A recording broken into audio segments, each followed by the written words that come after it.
To commit a crime, a lot of mind is not needed. But there are cases that refute this opinion. Because of stupidity and arrogance, attackers get into funny situations, which make smile even law enforcement officers. I present to your attention 6 funny stories about the most stupid criminals.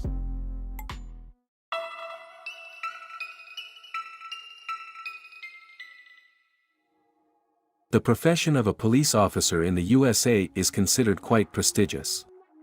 Many boys from childhood dream of protecting citizens. But having matured, only a few remain true to their dream. Edwin Gainer, a resident of Texas, may have dreamed of becoming a police officer as a child, but decided to join the ranks of law enforcement officers at a fairly mature age. Edwin came to the police station and announced his intentions. He was given a questionnaire to fill out. In addition to the standard questions, the questionnaire included an item in which it was necessary to indicate whether a person had ever committed a crime. Since Edwin really wanted to become a policeman, he decided to be as honest as possible.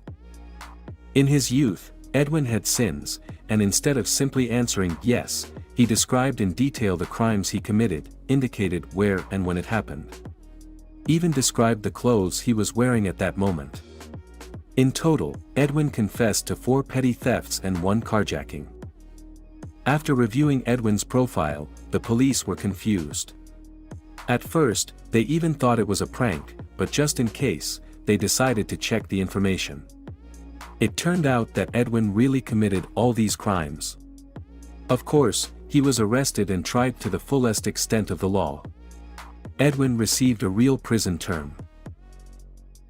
Some people, due to their mental characteristics, can believe even the most outright nonsense.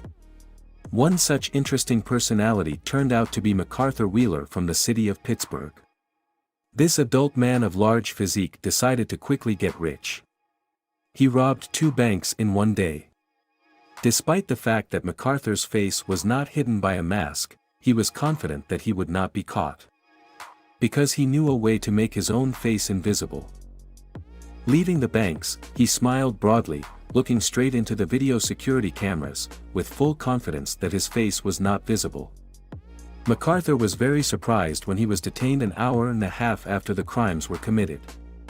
The first thing he said to the policeman, "How did you find me?" "I smeared my face with lemon." MacArthur sincerely believed that since lemon juice is used as a disappearing ink, when applied it to the skin, you can become invisible. He was shown footage from the security cameras, and MacArthur became very upset. Later it turned out that MacArthur had a mental disorder. He can be made to believe anything. He was not given a real term, but was sent for compulsory treatment. The hero of the following story was not only stupid, but also a complete loser. A young guy named Gavin Cole, who lives in Dublin, California, led an impartial lifestyle. He made living selling substances, and he himself was addicted. Having received the next batch for sale, Gavin got on the bus, ignoring the people around him, took out 3 bags of white powder from his pocket, holding it in his hand. Gavin made a call on his mobile phone to arrange a meeting with the buyer at the nearest stop. Gavin, not embarrassed by people around him, directly said that he had the goods, and also told the interlocutor so that he would not forget the money. After the call, Gavin lit up on the bus and it was not a cigarette at all. Sitting directly across from Gavin was a man who was watching all of this activity. It turned out to be a drug enforcement officer. He was returning home from work and was dressed in civilian clothes. As a result, stupid Gavin went not to meet with the buyer, but to the police station. Belief in yourself and your strengths is undoubtedly important. But excessive self-confidence can overshadow common sense.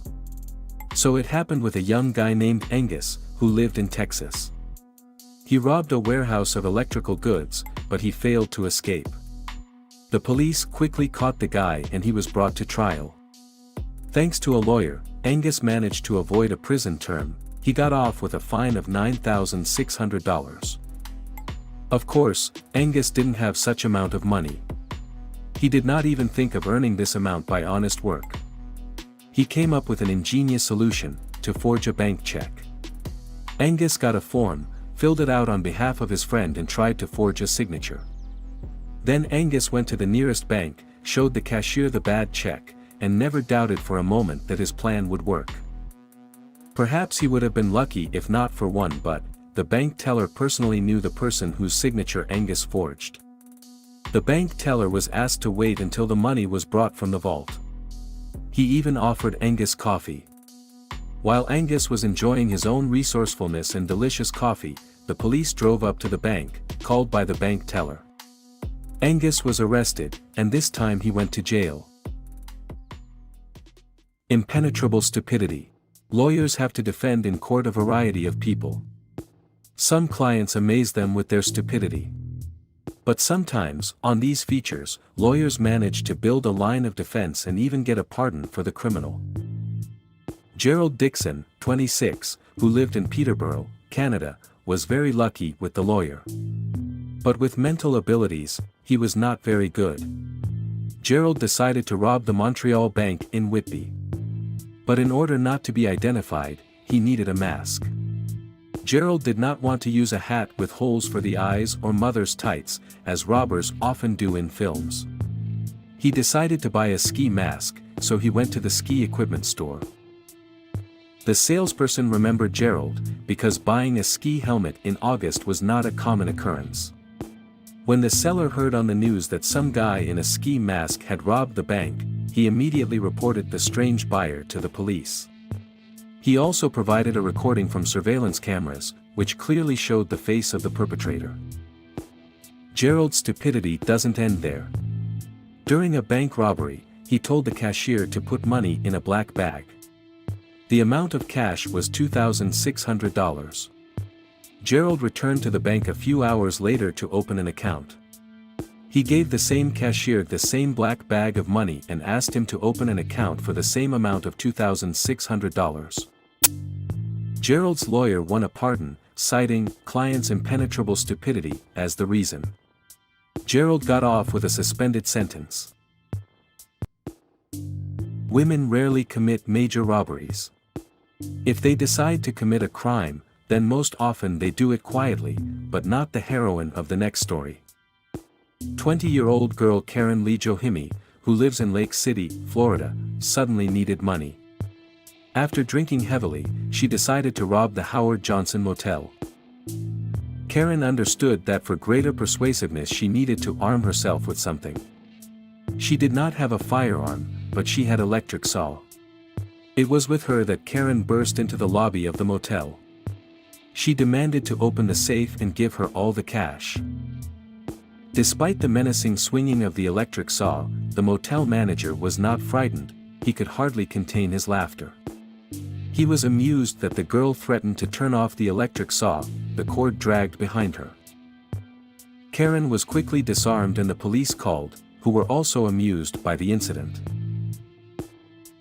Do you know about any stupid crimes? Be sure to write about it in the comments.